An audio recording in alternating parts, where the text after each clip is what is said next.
تا حالا شده حس کنید توی دور باطل گیر افتادید و نمیدونید قدم بعدی چیه؟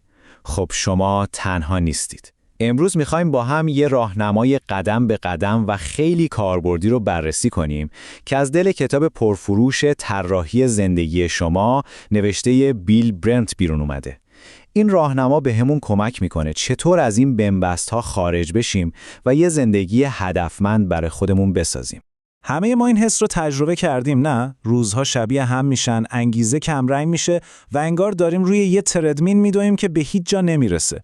میدونم این حس چقدر کلافه کننده است، اما یه جورایی زنگ خطر هم هست. یه نشونه‌ای که بهمون میگه هی وقتش یه تغییر ایجاد کنیم. میدونید به این میگن یه چرخه منفی. یعنی جایی که یه عادت بد یه عادت بد دیگر رو تقویت میکنه. اینجوری بهش فکر کنید، مثلا کمخوابی شما رو بی انرژی میکنه، بی انرژی بودن باعث میشه کاراتون اون کیفیتی که باید رو نداشته باشه، کار بی کیفیت استرس میاره و خب استرس هم دوباره نمیذاره شب راحت بخوابید. میبینید یه دور باطل. اما خبر خوب اینه که هر چرخه‌ای یه نقطه شکست داره. امروز قراره با هم نقطه شکست چرخه شما رو پیدا کنیم. خب بریم سراغ قدم اول، پس گرفتن کنترل.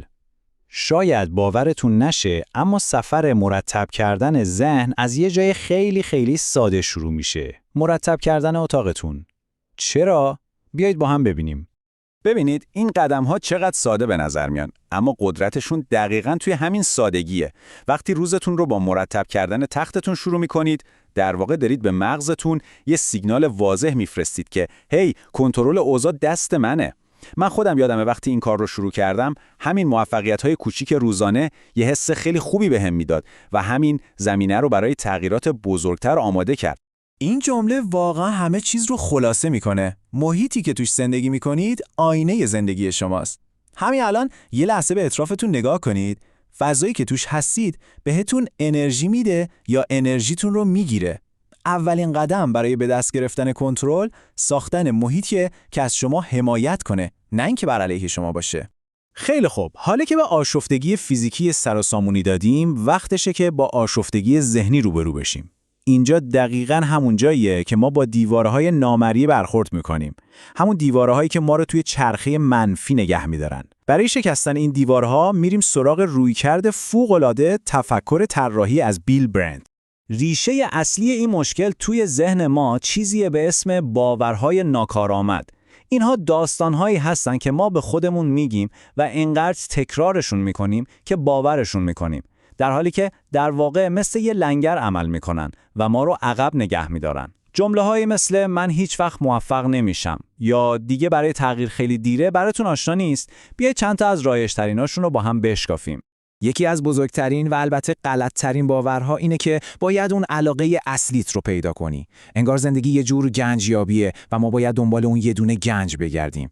اما یه طراح زندگی یه جور دیگه نگاه میکنه. کنجکاو باش و کشف کن. به جای اینکه دنبال یه چیز خاص بگردی، خودت رو در معرض تجربه‌های مختلف قرار بده.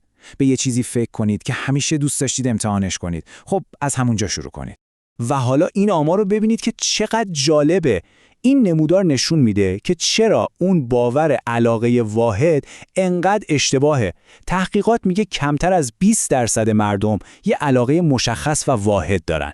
یعنی چی؟ یعنی بیش از 80% ما به کلی چیز مختلف علاقه داریم. من خودم سالها فکر میکردم یه مشکلی دارم که نمیتونم روی یه چیز تمرکز کنم، اما حقیقت اینه که داشتن علایق متعدد یک قاعده است، نه یک استثناء.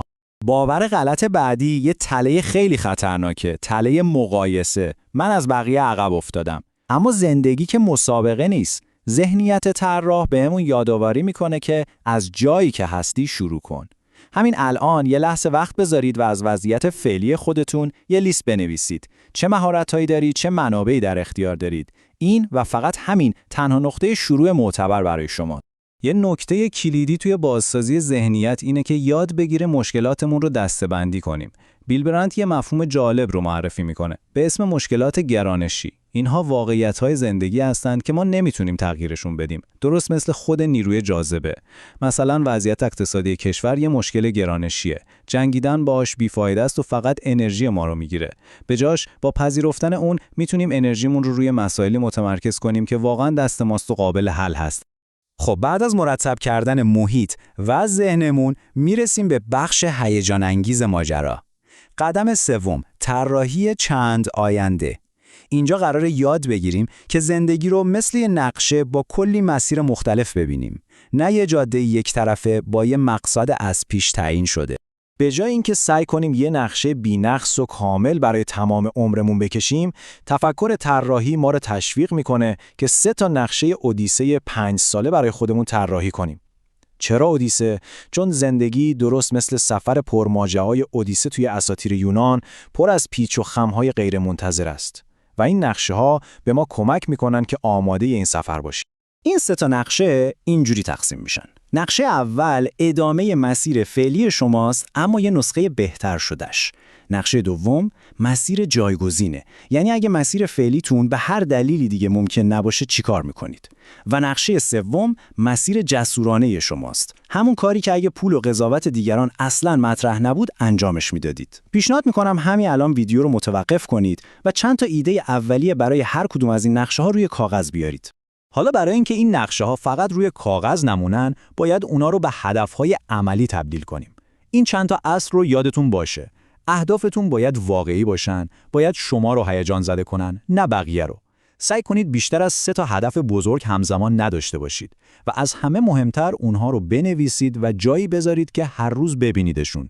این کار باعث میشه همیشه جلوی چشمتون باشن. برنامه‌ریزی عالیه، اما بدون عمل کردن هیچ ارزشی نداره. پس بریم سراغ قدم 4، اقدام و تکرار. اینجا یاد میگیریم چطور آینده‌های مختلفی که طراحی کردیم رو نمونه سازی کنیم. دقیقاً مثل اینکه قبل از خریدن یه ماشین اول یه دور باهاش رانندگی میکنید تا ببینید حسش چطوره. خب نمونه سازی توی طراحی زندگی دقیقاً یعنی چی؟ ببینید همونطور که یه طراح محصول قبل از تولید انبوه یه نمونه اولیه از محصولش میسازه تا ایدهش رو تست کنه، ما هم میتونیم نمونه‌های کوچیک و کم ریسک از مسیرهای احتمالی زندگیمون بسازیم. این یه راهه برای اینکه به جای غرق شدن توی فکر و خیال از دنیای واقعی اطلاعات جمع کنیم، اونم قبل از اینکه تصمیم‌های بزرگ و سرنوشت ساز بگیریم. 2 تا راه خیلی ساده برای شروع این کار وجود داره. اول، گفتگوهای نمونه سازی، یعنی برید با آدم‌هایی صحبت کنید که الان دارن اون زندگی که شما بهش فکر می‌کنید رو تجربه می‌کنن. داستانشون رو بپرسید، از روزای خوب و بد کارشون بپرسید. دوم، تجربیات نمونه سازی، یعنی اون کار رو در مقیاس خیلی کوچیک امتحان کنید. مثلا می‌خواید نویسنده بشید، یه وبلاگ راه بندازید و شروع کنید به نوشتن. به برنامه نویسی علاقه دارید، توی یه دوره آنلاین کوتاه شرکت کنید. و یادتون باشه این فرایند یه چرخه دائمیه. همونطوری که اینجا میبینید شما ایده پردازی میکنید، بعد یه نمونه کوچیک میسازید، ازش بازخورد میگیرید و بر اساس اون بازخورد مسیرتون رو اصلاح میکنید و دوباره.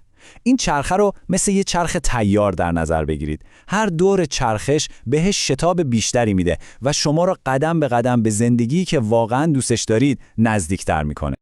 خب اینم از این 4 قدم برای طراحی زندگی شما. از کجا شروع کردیم؟ از مرتب کردن فضای اطرافمون.